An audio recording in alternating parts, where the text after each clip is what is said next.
ये साखी है सिख धर्म के 10वें गुरु साहिब कमाल गुरु गोविंद सिंह महाराज जी की, जिन्होंने खालसा पंथ की स्थापना की।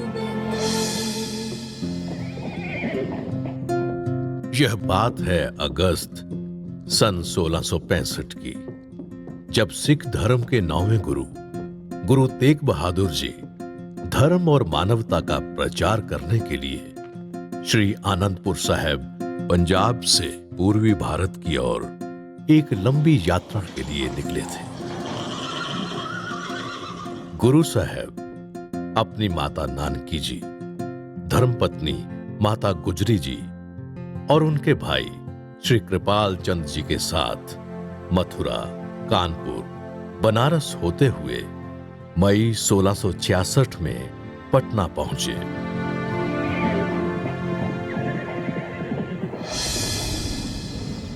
उन दिनों पटना में मौसम बहुत ही खराब था। बरसात थी कि रुकने का नाम ही नहीं ले रही थी। ऊपर से माता गुजरी जी की तबीयत भी बहुत खराब थी। ऐसी हालत में गुरु तेग बहादुर जी माता गुजरी जी को पटना की सारसराय हवेली, जहां गुरु नानक जी की संगत लगा करती थी, उसमें रुकवाने का इंतजाम करके और श्री कृपाल चंद जी को परिवार की जिम्मेदारी सौंपकर खुद आगे आसाम की यात्रा के लिए रवाना हो गए।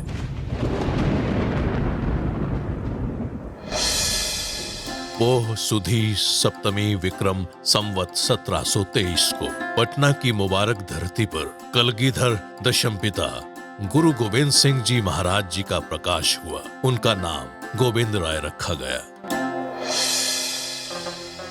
उनके जन्म के समय पटना से सैकड़ों मील दूर करनाल जिले के एक छोटे से गांव थस्का में एक अनोखी घटना घटी।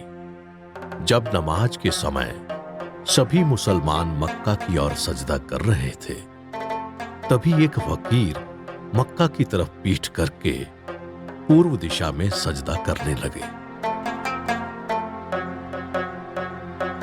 ये रब्बी फकीर सैयद भीकम शाह थे। फकीर को ऐसा करते देख उनके मुरीद हैरान हुए और पूछने लगे कि उन्होंने मक्का का अपमान करते हुए पश्चिम की बजाय पूर्व दिशा में सजदा क्यों किया।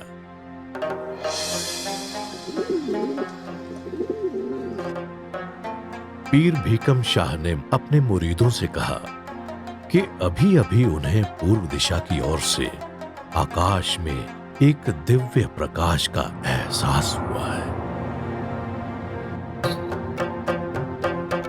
ये प्रकाश अलौकिक था। धरती पर एक रब्बी नूर का प्रकाश हुआ है और उस नूर से रूबरू होने के लिए हम सबको चलना चाहिए। फकीर की ये बात सुनकर सभी मुरीद पीर जी के साथ उस नूर की तलाश में चलने के लिए तैयार हो गए।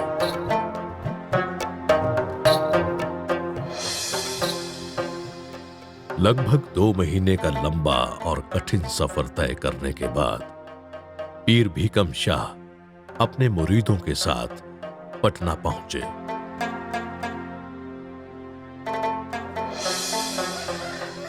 अपनी मंजिल पर पहुंचते ही उन्होंने सबसे पहले उस महल के आगे श्रद्धा से अपना शीश झुकाया, जहां उस अलौकिक नूर का प्रकाश हुआ था। फिर उन्होंने महल की सेवादारनी से उस रब्बी नूर के दर्शन करने का आग्रह किया। सेवादारनी ने पीर भीकम शाह का संदेश माता गुजरी जी तक पहुंचाया। गुरु तेग बहादुर जी की गैर हाजिरी में माता गुजरी ने बालक गोविंद राय को किसी गैर से मिलाना मुनासिब नहीं समझा, लेकिन पीर भीकम शाह ने ठान लिया था कि उस नूर के दर्शन किए बिना वो वहां से जाएंगे नहीं। इसलिए उन्होंने अपने मुरीदों के साथ महल के बाहर ही स्थान ग्रहण कर लिया। अगले दिन उन फकीरों को बाहर बैठा देख कृपाल चंद जी ने उनके लिए लंगर का इंतजाम करवाया, लेकिन पीर शाह ने लंगर छकने से इनकार कर दिया और कहा कि कोई भी लंगर उनकी भूख नहीं मिटा सकता। ये भूख तो उस नूर के दर्शनों से ही मिटेगी। पीर शाह की श्रद्धा देख माता गुजरी जी ने उन्हें बालक गोविंद के दर्शन करने की इजाजत दे दी। रब्बी बालक के अलौकिक रूप को देखकर पीर भीकम शाह अचंभित रह गए और उन्हें काफी देर तक निहारते रहे। पीर साहब ने बालक गोविंद के सामने 2 मिट्टी के मटके रखे। नन्हे गोविंद मटकों को देखकर मुस्कुराए और अपने दोनों हाथ उन दोनों मटकों पर रख दिए। ऐसा करता देख पीर भीकम शाह ने बालक गोविंद की तरफ अपना शीश झुका दिया। वहां उपस्थित सभी लोग पीर को ऐसा करते देख हैरान हो गए। पूछने पर पीर भीकम शाह ने बताया कि दोनों मटकों में मिठाई थी, एक में हिंदू की दुकान से और दूसरे में मुसलमान की दुकान से। मैं जानना चाहता था कि बालक गोविंद किसका साथ देंगे।